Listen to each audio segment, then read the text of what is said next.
Hi అండి. జొన్న రొట్టె చేసుకుందాము. ముందుగా పెన్నం పైన వాటర్ వేసుకొని వేడి చేసుకోవాలి. వేడి నీటిని జొన్న పిండిలో వేసుకొని ముద్దలో చేసుకోవాలి. కొద్దిగా తీసుకొని జొన్న పిండిని రొట్టెలో తట్టాలండి.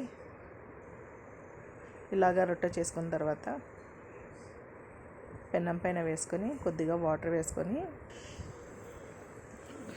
పైన అంతా అప్లై చేసుకోవాలి. ఇప్పుడు పైన కింద అంతా కాల్చాలి రొట్టెని బాగా.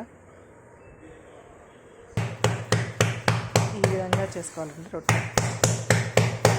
ఇది కొద్దిగా ప్రాక్టీస్ పైన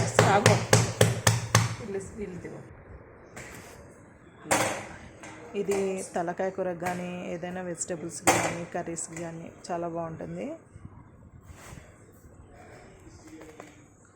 ఇందులో కొద్దిగా వెరైటీస్గా కూడా చేసుకోవచ్చు. ఆనియన్ రొట్టె కూడా చాలా బాగుంటుంది.